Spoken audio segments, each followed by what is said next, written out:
This video is part 3 of a little TV stand build series that I've been undertaking. In this video, I work on getting the Epoxy River tabletop cleaned up, flattened, and finished. Let me show you guys how it went.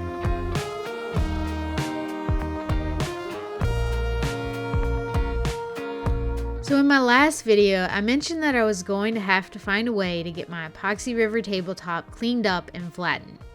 Now, a lot of people that are probably much smarter than me would just take their Epoxy River table to someone with a CNC to take care of those steps for them. But sometimes I take this whole do-it-yourself attitude a little too seriously, and I decided I would tackle it myself. So that meant I was going to need to build myself some type of router sled. To get started, I took a measurement of the base of my plunge router. This measurement will tell me how big I need to make my router sled. With that measurement in mind, I ripped some melamine boards to size for my sled, and then once I had them ripped to width, I took them to the miter saw and trimmed them to size.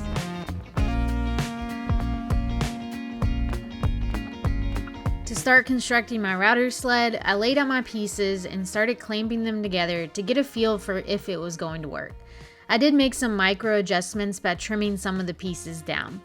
I wanted my router to be very snug in the sled to prevent too much rocking, but it also needed to slide freely. As far as the height of the side pieces go, it's kind of a personal preference and dependent on which router you have. I made mine to about 3 inches tall. Once I had my side pieces to their exact size, I took my bottom panel and I ripped it to match the width of my frame. And I then worked on figuring out where I was going to need to cut out the opening in the bottom board to allow my router bit to pass through. Speaking of router bits, I'm using a 1-inch surfacing router bit here that I picked up from Woodcraft. This was the biggest bit I could find in store, but if you're able to find a bigger surfacing bit, it will just cut down on the amount of time it takes to remove material. I went ahead and got my bit installed in my router so I could use that as a reference for marking the bottom of my sled. It was during this step that I realized my sled was not quite long enough because of the distance of the router bit from the edge. So that meant I had to redo the whole thing and make it a bit bigger. Yay. And to be honest, I still should have made it a bit longer than I made it even the second time around, but luckily it was still able to get the job done, but it would have been easier if I just made it bigger. So I guess the lesson here is to learn from my mistakes and oversize this router sled if you can. With my new pieces cut to size, I went back to working on getting the bottom board marked for cutting out my opening. I made sure to leave enough room so that the router bit would never risk catching an edge. Then it was time to get my opening cut out. To do this, I started by drilling some holes in the corners, and then I used my jigsaw to cut the material out. This does not have to be perfect. Goodness knows mine wasn't. Then it was time to get my sled assembled. To do this, I simply applied some wood glue to my side pieces, and then I clamped them to my bottom board and attached with some brad nails from the bottom. With my router sled assembled, I gave it a good little test to make sure the router could slide easily, and this thing was moving so well, I just had to bust out my own sweet dance moves and move with it. Don't ever do that again. Do you hear me? Just expressing myself. No. Not like that, you're not. All right, guys, so let's take a look at what I built here. Now, this is a very simple router sled, as you can see, and I just made it out of some of that leftover melamine board that I had for making my epoxy mold. One of the nice advantages of using that melamine is when I put my router in here, it slides very freely because of that slick coating for the melamine board. And you know, some people choose to put paste wax or something like that to help the router slide, help reduce friction. But with this melamine, I don't think I'm even going to need that. The router does slide in here really well. So as far as the design for this sled goes, I kept it pretty simple. I chose to have my bottom panel go all the way the entire width of the sled, and then I attached my side panels and end panels into the bottom panel. And the reason I did that is because this here is an indexing surface. I know that might sound a little bit technical, but all that means is that This right here is basically what's gonna run along these rails here. And so whatever, I basically just want this to be as flat as possible, because when I have my router in here and I'm running it through, this bottom board you want flat as possible on both sides. Again, that's another advantage with the melamine board, is it's pretty flat, because that's going to be a reference for running my router along my piece. Basically, if this wasn't flat, then that would cause some variation in what my router would take off. So that's sort of the design. I went with this, and then I just kind of roughly cut out the hole here. As you can see, she's not the prettiest, but doesn't really matter. The main thing with this is just functionality. It's going to allow me to be able to clean up this Epoxy River table. Now, the other little thing that I added here was just some pieces onto the bottom of my sled, and that'll just help me sort of keep the sled on the rails and keep it from rocking and falling off the rails. Now, as far as the rails go, what I'm gonna go with is, again, trying to use what I already have. These are the side rails that I had for making my Epoxy River table mold, and I'm just gonna try to use them again for my rails. They're a little bit thinner than I like, but rather than going and getting some like 2x4s or something thicker, to use these, a big advantage is they're pretty square and pretty flat, and they have a pretty straight edge. And so again, another thing that you want when it comes to using this router sled is you want to have some rails that are going to be pretty straight and flat. And so I think using these will work out okay. Now, I haven't attached them yet, and I'll do all that in just a minute. I'm kind of debating whether I want to take this thing outside or not. I have a feeling this is going to make a giant mess, and I don't really love the idea of making a huge mess inside when I could take this thing outside. It's a nice day out today, so I might take this thing outside.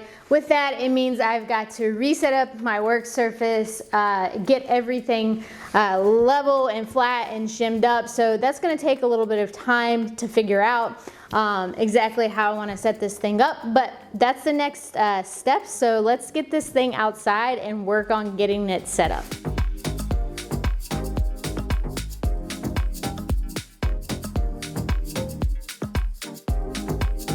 Alright, so I've got my work surface out here. I still got a lot of work to do as far as getting everything level. Unfortunately, with my driveway, it's not quite as level as inside. So I'll have to do some manipulating with that to get everything level. Now, I needed to find a way that I could attach these rail pieces to my table because this is pretty long and my rails are just about that same size. I wasn't going to be able to put clamps here to hold it down to my table, so I had to come up with another solution. And what I came up with essentially is I just took some more of that scrap melamine board, and then I already had the pocket holes drilled in these pieces, so I just attached these pieces with some pocket holes to this scrap melamine board, and that should allow me to kind of line it up on my table where I need it, figure out the distance. It will also allow me to hopefully be able to shim it up to make sure everything is perfectly level. And then I can put some clamps on the back side of this board, clamp this piece to my table, and that should hold the rails down tight. All right, so I've got one made up. Now it's time to make up the other side. All right, and since I used that scrap wood and attached the rails to that, that's gonna add about 3/4 inches extra height. So to account for that, I need to put some scrap wood under this slab here to raise this piece up. That way my router is not as far away from the piece. So I'm gonna find some flat scrap wood that I can put underneath this to kind of lift it up a little.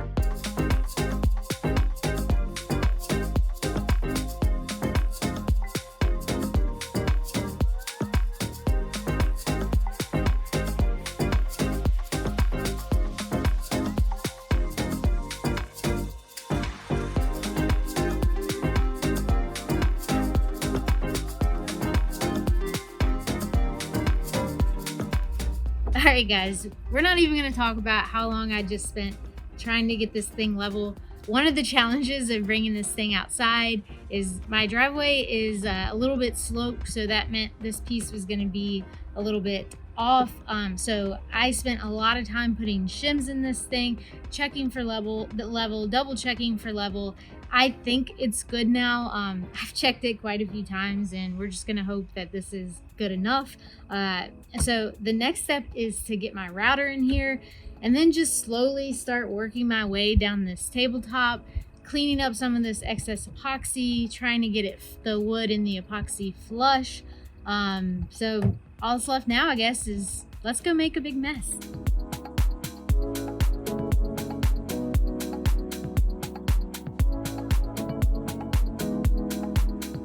After my first pass with the router, I started to realize one of my flaws with this particular router sled.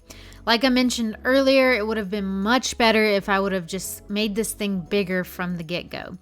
Rather than start all over though, I just removed one of the ends and pulled out any brad nails, then kept on using it. But if I was going to make another one, I would just make sure to make it much wider than the piece I'm trying to flatten. My goal was to make shallow passes with the router and only take off a little bit at a time. At least that was my goal. That might be a little foreshadowing there, guys.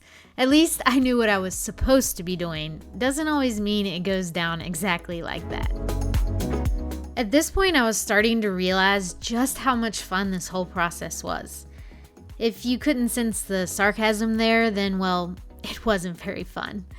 I've sped up this footage a lot so as to not bore you to death, but this was an extremely slow process, made even slower by the fact that I would have to stop every few minutes and wipe off my safety glasses, which were completely coated in epoxy and wood dust constantly.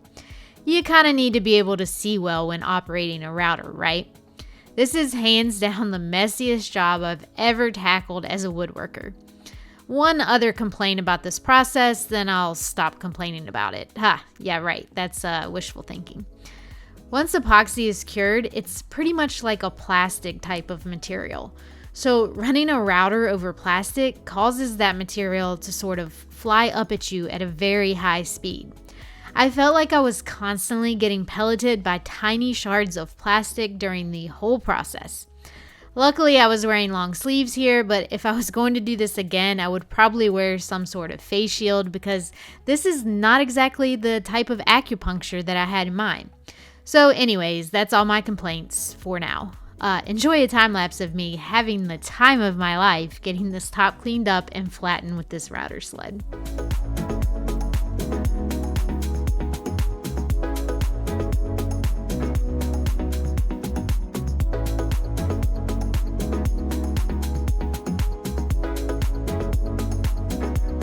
And because this process took me so long, it started to get dark on me outside, so I had to bring this thing inside and finish it up.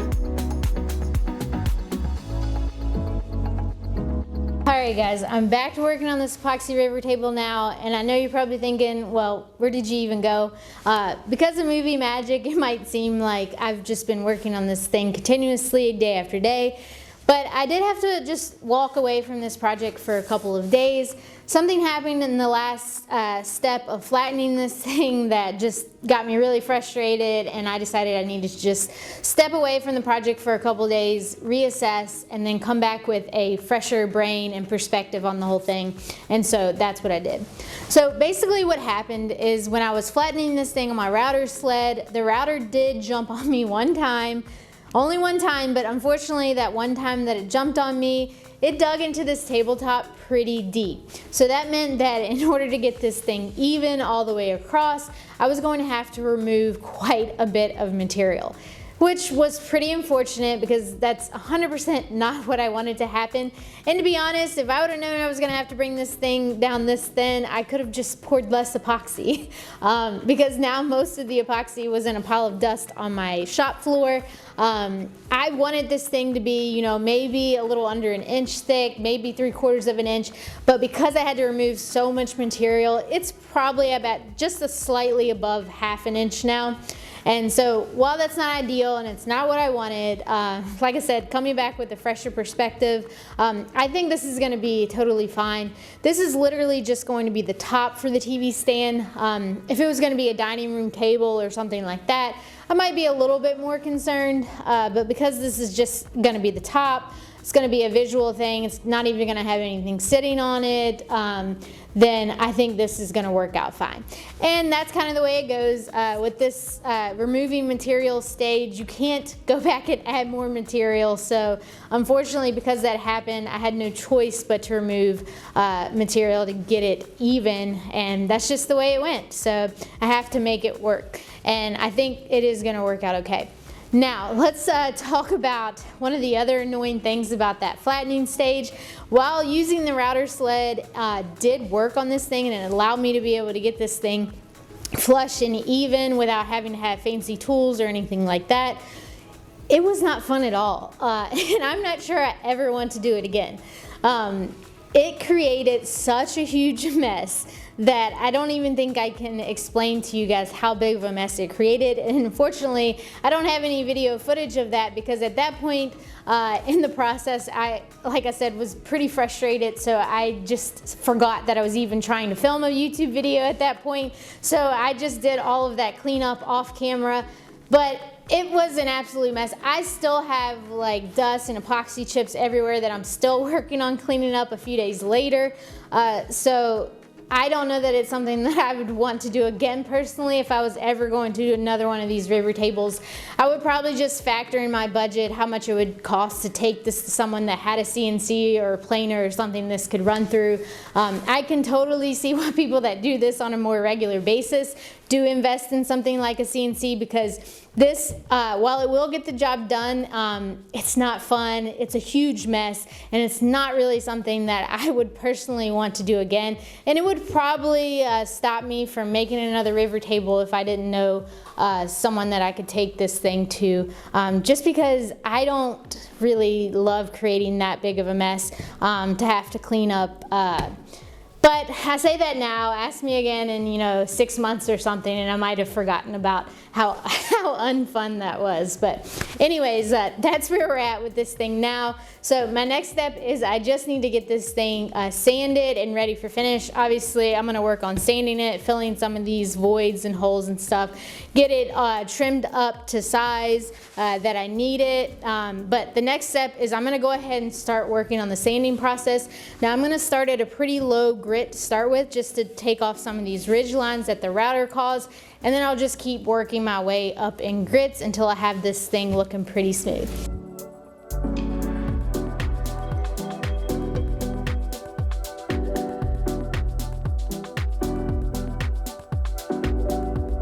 After sanding off those ridge lines with some 40 grit sandpaper, I worked on getting this tabletop trimmed to size. I started with the ends first. I like to lay down a piece of painter's tape when I'm cutting just to prevent tear out and get a cleaner cut. Once I had the ends cut to size, I trimmed a little bit off each side as well until I had an overall size that I was comfortable with.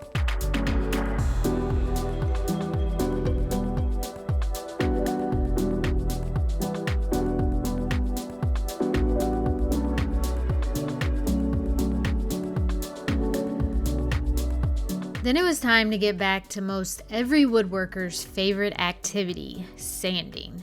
And boy was there a lot of it involved with this project. This footage might make it seem like I'm incredibly fast and efficient at sanding, but the reality is that this was another one of those slow processes. Let me show you the actual speed I'm sanding.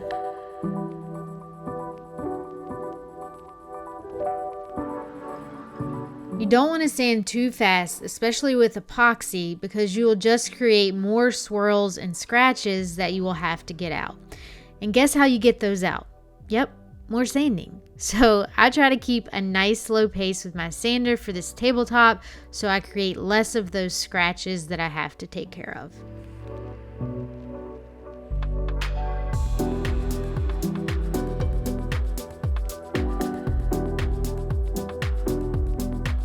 Alright guys, so I'm not going to sit here and make you watch me sand through every single grit because, well, that's really boring. But I did want to pop in here for just a second and show you guys the type of sandpaper I'm using for this project.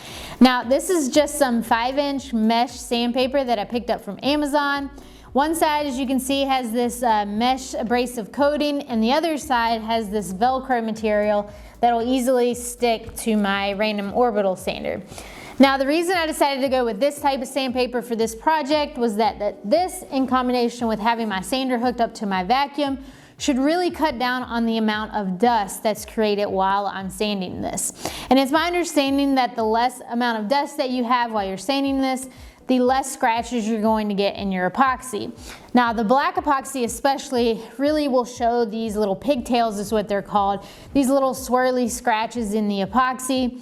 And like I said, I think having less dust will help have less of those little scratches in the epoxy. So as far as the grit order when it comes to sanding this, I started at 40 grit. That was just to really knock down some of those ridges that were created from my router when I ran the router sled across it. After that, I water popped the whole thing to let to raise the grain. And then from there, I hit it with 60, 80, 100, 120, and then I water popped it again. And now from there, I'll go 150, water pop, 180, water pop, and I'll finish it out at 220 grit. Now the finish I'm using actually only calls to go to about 150 grit, but I have seen a lot of people that have made these types of river tables have gone to a higher grit than that. And I think with the epoxy, I kind of want to go to a higher grit just to improve that clarity. So I'll kind of keep an eye on it as I go. My plan is to go to 220 grit, but if I feel like I can stop before that, I will. All right, so I guess I can't put it off any longer. I gotta get back to sanding this thing. All right, the next thing I need to do is I've got some very shallow pinholes in my epoxy here that I need to take care of. Now, I know you guys can't see that right now, so let me bring the camera in and show you guys what I'm talking about. Basically, these little pinholes were air pockets that were created when I poured the epoxy, and as I was running my router over the epoxy, it opened them up. Now to fill these holes, I'm going to be using some of this Total Boat high performance epoxy mixed with the fast hardener. I wasn't 100% sure about using the deep pour epoxy that I use for the pour to fill these voids. Since it is supposed to be deep pour epoxy and these are really shallow, I didn't want it to take forever to cure, so I'm going with this Total Boat epoxy, and I think because this is fully cured, that should not be an issue mixing the epoxies. So now I just gotta mix up some epoxy and work on getting all of these voids filled, let it dry, and then I'll come back and sand it all off.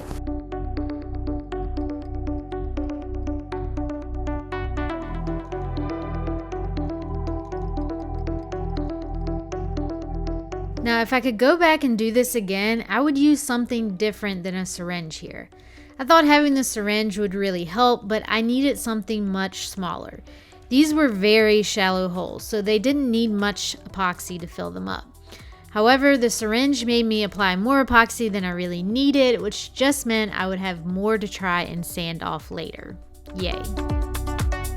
To get the excess epoxy off, I would run my sander over the epoxy for a bit to heat it up, and then I would come in with a scraper and try to scrape off as much of the epoxy as I could.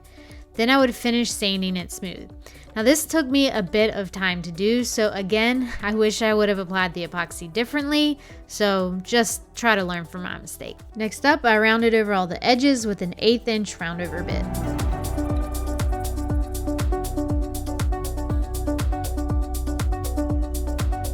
Finally, I made sure the edges were looking nice and smooth with a little hand sanding.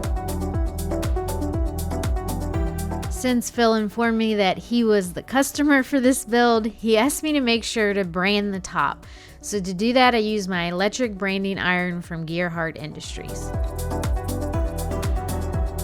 Alright guys, it's been a long time coming, but this thing is finally ready for finish.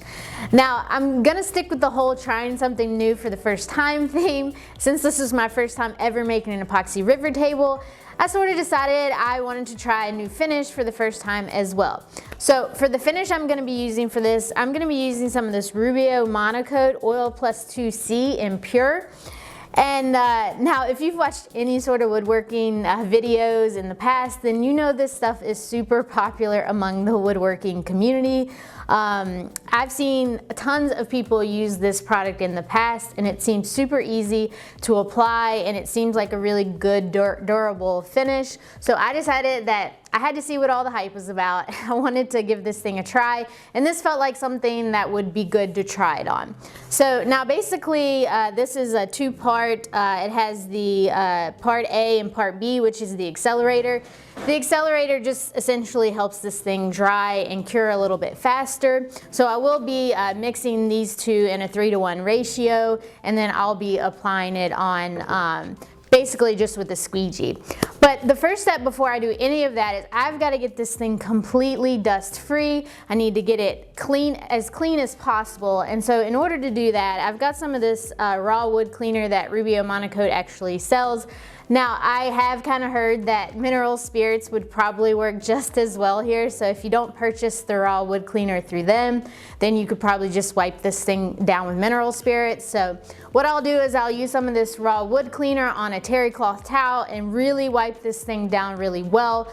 That way I can remove all of the dust. Now with this type of finish, if you don't remove all the dust, then it will actually bond to the dust instead of the wood. So you want to make sure that you get this thing as clean as possible before you apply your finish. All right, so let me work on getting this thing wiped down and cleaned up and ready for finish. Let's apply some of this on my rag.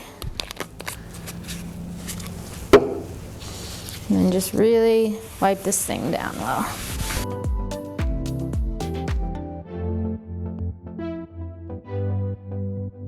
So you can see it's picking up a lot of that dust. Apply a little bit more. Just want to get as much of that dust off as I can.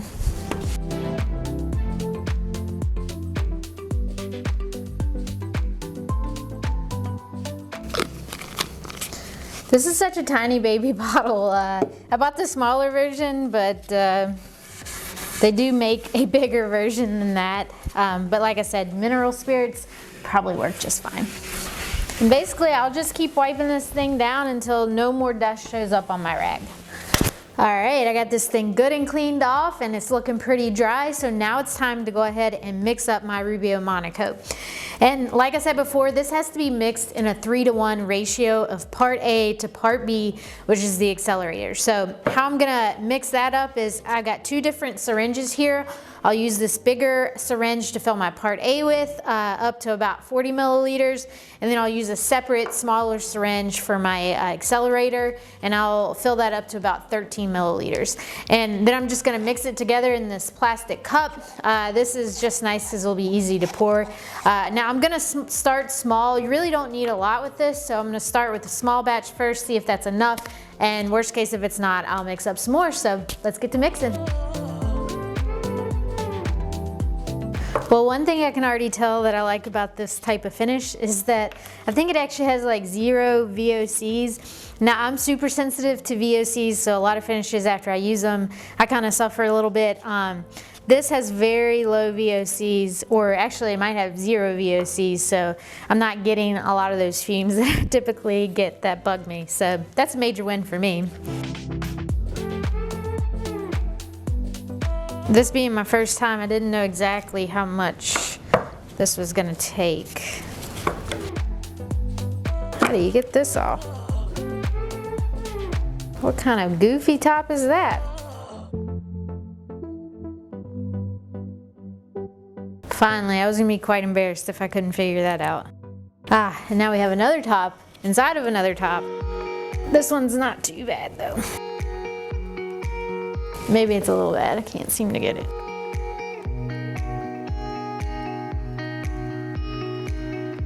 Wow, helps if you take the top off, Sarah.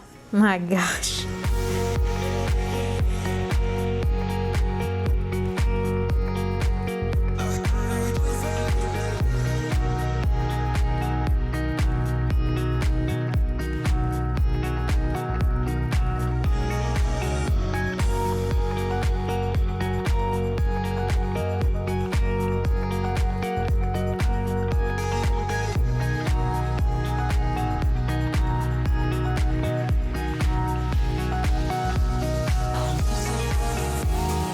I feel like this is like a beautiful dance. Just gotta take your time, move your hips a little bit. I'm just making sure that I get it into all all over the surface of this tabletop.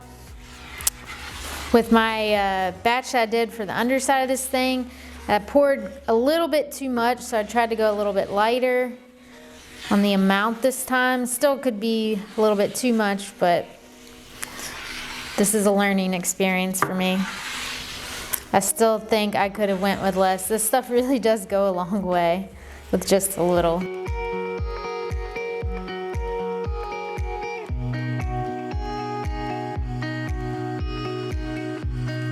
Now to get the edges and the sides, I just cut up a little Scotch-Brite pad and I'll use that to work it along the edges.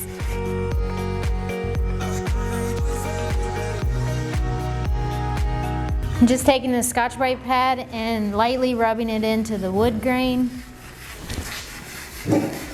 just to make sure it's in there really good. And then I'm gonna let this thing sit for about 5 minutes. All right, it's been about 5 minutes. I've let this sit in here and it really absorb a lot of that Rubio. And so now I'm just gonna come in and wipe off all of the excess. I really wanna make sure I get it all off of here. You definitely don't wanna leave any of this stuff on here. So I'm gonna spend quite a bit of time just wiping this thing down and making sure I have all of the excess finish off of here.